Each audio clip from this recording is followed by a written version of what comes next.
Halo semuanya, selamat wayah Kio ya dimanapun kalian berada. Kembali lagi bersama Mamang dan di video kali ini kita bakal lanjutin manhwa Putra Sulung Duk Seorang Pahlawan. Kita masuk di part 3. Di awal video ini, sembari mengingat sosoknya sebelum regresi, Aden menatapnya berpikir. Penampilannya sangat berbeda, makanya aku tidak bisa mengenalinya. Dulu, dia berpura-pura menjadi seorang ksatria, padahal aslinya dia adalah seorang mercenari. Makanya, dia mendapatkan julukan Freak Knight. Jadi dia ada di sini. Kepribadiannya memang buruk, tapi aku berhutang budi kepadanya. Hanya ada beberapa mercenari rank S termasuk diriku. Tapi orang ini tewas saat melawan dragon bersama kami. Kukira aku akan melihat wajahnya di neraka. Sekarang, aku benar-benar merasa bahwa diriku berada di masa lalu. Setelah berpikir seperti itu, Aden pun berjalan menghampirinya, yang membuat senior ksatria di sana kebingungan. Tuan muda, ada apa? Tentu saja Aden tak mendulikannya, karena tujuan dirinya adalah Loe. Hei, kau! Loe yang sama sekali tak mengerti membalas. Iya, apa kau berbicara denganku? Aden yang berniat mengusilinya pun menimpali. Apa? Kau barusan bilang, apa kau berbicara denganku? Bukankah sudah kewajibanmu untuk menyebut nama dan pangkatmu saat atasanmu bersedang berbicara denganmu? Seketika itu juga, Loe menundukkan badannya mengatakan, Aduh, maaf, calon ksatria Loe sedang menyapa tuan muda Aden. Melihat tingkahnya yang seperti itu, Aden pun tertawa puas di depannya, yang tentu membuat Loe merasa kesal, karena pada saat itu ia sedang tidak bisa fokus. Ditambah lagi, ia harus melayani tuan muda yang tiba-tiba mengganggunya. Namun, seakan tahu kekesalan Loe, Aden menunduk di bawahnya sembari mengatakan, Kau baru saja memikirkan, kenapa si badabah ini tiba-tiba menggangguku kan? Seketika itu juga, Loe yang panik berpikir, Anjir lah, kenapa si bajingan ini tiba-tiba berubah sikap? Padahal, sebentar lagi aku mau keluar. Apa lebih baik kalau aku keluar sekarang saja ya? Saat Loe yang panik kelabakan menjawabnya, Aden tambah tersenyum lebar karena baginya sungguh menyenangkan melihat si Loe kewalahan begitu. Untuk pertama kalinya, ia merasa puas karena telah merasuki tubuh si bedebah remes ini. Kemudian, setelah puas menertawakannya, Aden pun menepuk pundak Loe lalu berbisik kepadanya. Sayang sekali, kau datanglah ke lapangan latihanku sore ini. Dengar, tentu saja. Apa yang dibisikkan oleh Aden membuat Loe tersentak kaget. Meskipun begitu, Aden meninggalkannya begitu saja sembari berpikir. Pertemuan ini juga merupakan takdir. Dan mengingat hutangku kepadamu, maka aku akan memberimu hadiah kecil. Sore harinya, dikala sang rembulan baru beranjak naik ke langit, Aden sudah duduk di bangku lapangan latihannya. Tak berselang lama, Loe pun muncul menghampirinya. Jadi kau sudah datang, Loe. Dengan tubuhnya yang gemetaran, bersama air matanya yang mulai mengalir di pipinya, Loe mengatakan, Apa kau tahu, tuan muda, bagaimana caramu mengetahui? Tidak, yang lebih penting, apa itu benar? Apa kau bisa menyembuhkan tanganku? Mendengar perkataannya, Aden pun kembali mengingat momen kebersamaan mereka, sembari berpikir, impian mustahil yang tidak bisa kau gapai di kehidupanmu sebelumnya. Aku akan membayar hutang terakhirku kepadamu.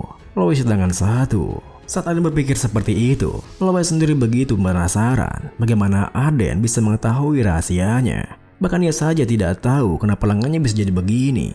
Dan juga ia belum pernah membeberkannya ke siapapun. Lalu Aden menatapnya mengatakan, Loe, lenganmu terkena penyakit yang disebut dengan Mana Sephren Syndrome. Mendengar hal itu, Loe yang tersentak kaget pun berpikir, Apa? Mana Sephren Syndrome? Merujuk pada semua disabilitas yang terjadi di aliran mana. Jadi, itu alasan kenapa lengan kananku mulai mengkaku. Tapi, ada masalah yang lebih besar lagi. Dengan pikiran seperti itu, Loe pun bertanya, Bukankah Mana Sephren Syndrome tidak bisa disembuhkan? Aden membalas, Iya, orang-orang bilang kalau itu tidak bisa disembuhkan. Loe yang semakin panik menimpali, Loh, bukankah kau bilang kau bisa menyembuhkannya? Tentu saja, Aden mengatakan itu bukan tanpa alasan. Memang benar seperti itu. Cuma orang-orang tidak tahu caranya. Karena obatnya baru ditemukan 10 tahun yang akan datang.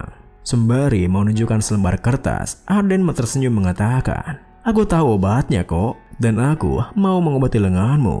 Tetapi, Tak ada yang gratis di dunia ini. Mari kita buat sebuah kontrak. Lowe yang awalnya biasa saja seketika berubah emosi setelah melihat kertas kontraknya. Kontrak katamu? Syarat pertama adalah aku akan berlatih denganmu setiap hari. Syarat kedua, aku, Lowe, bersumpah akan melakukan apapun yang kau Aden perintahkan. Ini mah mirip dengan kontrak perbudakan kan? Aden membalas, ya itu benar. Jadi, kau tidak menyukainya kah? Seketika itu juga, Lowe terdiam berpikir. Mana mungkin aku bisa memberi situ counter ini? Terlebih, awalnya dia bilang penyakit ini tidak bisa disembuhkan. Tapi sekarang dia bilang penyakit ini bisa sembuh. Meski begitu, bukankah aku harus mengambil setiap kesempatan yang ada? Dengan pikiran seperti itu, Lowe yang tak punya pilihan lain pun hanya bisa menerima kontraknya. Yang membuat Aden semakin tersenyum lebar. Karena sungguh tak disangka-sangka ia bisa membawa budaknya dengan begitu mudah. Saking senangnya, ia bahkan tak bisa menahan ereksinya. Dan sebagai bonus karena telah mengobati lengannya, Aden pun berniat akan mengambil sesuatu yang seharusnya menjadi miliknya. Tentu saja, tingkahnya yang seperti itu membuat Lowe bergidik ngeri. Kenapa wajahnya menjadi seperti orang mesum begitu? Ditambah lagi, Underlord merasa seperti dugaannya harusnya Aden ikut dengan pihaknya. Beberapa hari kemudian, di kota kecil Maryland, Aden mengajak Lowe untuk menemaninya pergi sebuah tempat. Namun melihat kondisi area yang mereka lewati, Lowe yang merasa ragu bertanya, Tuan muda, apa kau yakin tempatnya di sini? Bagaimanapun juga tempat ini agak... Namun sebelum Lowe menyelesaikan kalimatnya, Aden yang begitu tenang menyelanya. Apa kau meragukanku, Lowe? Tentu saja, Lowe pun langsung menyangkalnya. Ditambah lagi, kecil-kecil kudanya memberitahu mereka jika mereka sudah sampai, yang membuat Lowe segera mengikuti Aden yang telah lebih dulu berjalan di depannya. Lalu sembari terus mengikutinya, Lowe masih merasa ragu berpikir, apa ada tempat yang bisa menyembuhkanku di sini? Setelah beberapa saat berjalan, mereka pun menghampiri sebuah toko obat yang dimana di pintu masuknya terdapat sebuah papan kayu yang bertuliskan, ini bukan klinik, jadi stop datang ke sini. Dan ya, kita bukan pengedar narkoba, jadi pergi sana dasar pecandu. Namun, meski Lowe kebingungan dengan membaca tulisan di papannya, Aden tetap memasuki tokonya sembari berpikir, ini adalah tempat yang dikunjungi oleh Lowe di masa lalu. Konon, ada orang di sini yang sedang meriset caranya menyembuhkan Manars syndrome. Tetapi riset itu tidak membuahkan hasil. Kemudian, setelah memasuki tokonya, Lowe melihat-lihat barang-barang di sana, di mana perhatiannya tertuju pada sebuah lukisan yang tergantung di dindingnya. Halo, apa tuan di sini? Sepertinya pemilik toko sedang keluar, tuan.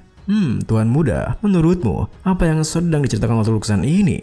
Aden pun menghampirinya membalas. Itu adalah Philosopher's Stone, cerita kuno yang dipercaya para mag dan alkemis. Lalu, sembari memperhatikan lukisannya, Aden berpikir, objek-objek imajiner yang kabarnya bisa mengganggu alam para dewa, benda yang katanya bisa membangkitkan orang mati, memang konyol.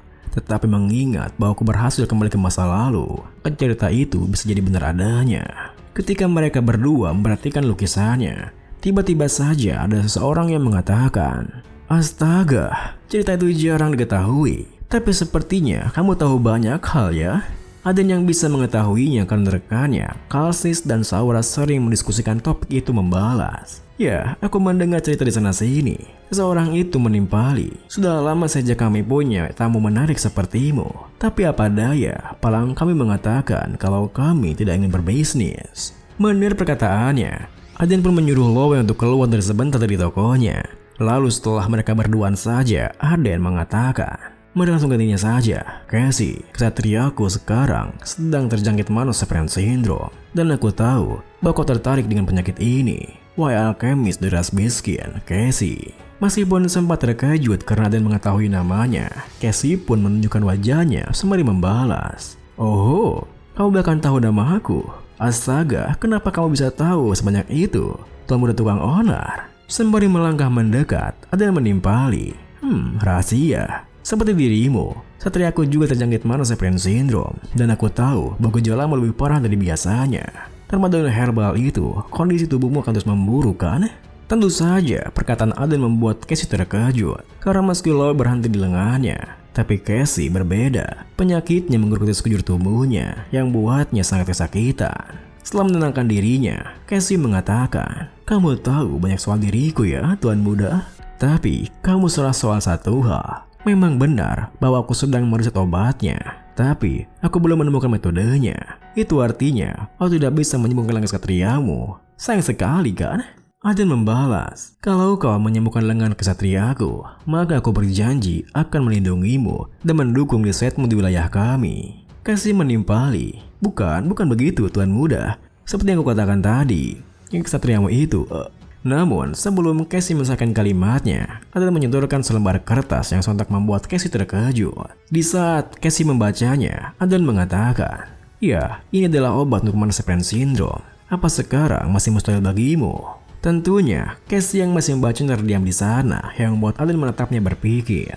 Calvis sering mengoceh soal masalah ini, sampai-sampai aku juga ikut apa. Tetapi ingatanku tidak sempurna. Itulah kenapa aku minta bantuannya yang mengerti mekanismenya, meski informasi kurang lengkap. Lalu, sembari menahan rasa senangnya yang bahkan membuat tubuhnya gemetaran, Cassie mengatakan, 2 minggu, priaku 2 minggu. Tidak kusangka ada metode semacam ini. Kamu benar-benar mengecohku. Aden pun tersenyum membalas, tapi akan sulit mengumpulkan bahan-bahan itu dengan sumber dayamu sekarang kan? Cassie yang mengerti maksudnya menimpali. Fakta bahwa kamu membahas itu menunjukkan bahwa kamu ingin imbalan kan? Sembari menunjuk cincin di tangannya, Aden mengatakan, ya, berikan aku cincin itu.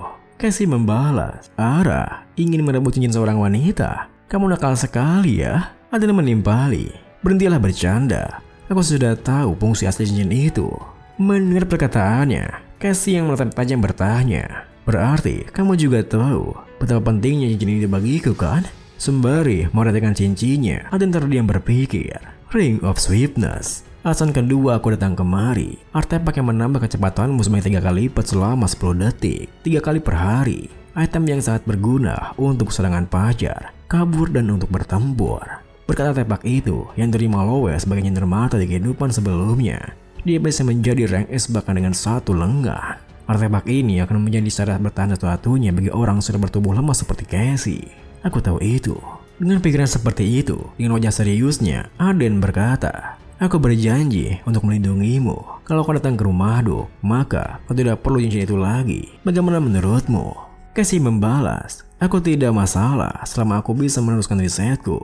Tapi apa kamu yakin? Rumor soal dirimu yang membawa Biskin wanita ke rumahku pasti langsung menyebar. Aden tersenyum menimpali. Aku adalah Aden Remus, si bangsawan tukang onar. Aku tidak peduli dengan omong kosong orang lain. Melihat sikapnya yang seperti itu, Cassie pun tersenyum lalu menyerahkan cincinnya sembari menuturkan, kamu benar-benar menarik. Kamu akan mengurus makanan kamarku kan? Aden membalas, yang jelas tempat barumu akan lebih baik dari ini. Tapi kau harus tetap bekerja. Dengan begitu, karena mereka telah bersepakat, Aden pun membawa Cassie ke kediaman Duke. Namun baru saja ia tiba di sana, Philip langsung berlari panik ke arahnya. Tuan Muda, gawat, ada masalah besar. Tuan Mudakar telah menghilang di Mountain Monster. 2 hari yang lalu, ada laporan tentang orang menghilang di Monster Mountain. Jadi Tuan Mudakar membentuk tim investigasi untuk lalu pergi ke sana. Tapi sampai sekarang, beliau belum kembali. Tentu saja, hal itu membuat Aden terkejut. Karena seharusnya, di Monster Mountain hanya ada monster biasa. Aden yang tak habis pikir dengan hal itu pun bertanya, bagaimana dengan tim pencariannya? Philip membalas, mereka akan segera berangkat. Mendengar hal itu, seketika itu juga Aden berpikir, anjirlah, kalau dia menghilang, aku harus mengambil alih posisi pewarisku kan? Kalau begitu, semua rencana balas dendamku akan hancur. Aku harus menyelamatkannya. Dengan pikiran seperti itu, Aden mengatakan, Philip, aku harus bergabung dengan tim pencarian. Dia tunjukkanlah Cassie ruangannya. Dan Cassie, aku ada permintaan untukmu. Video ini pun diakhiri dengan, masih Philip sempat terkejut dengan Cassie yang merupakan wanita Beastman. Ia tetap mengantarkannya ke ruangannya, sehingga Cassie bisa langsung segera mengerjakan permintaan Aden.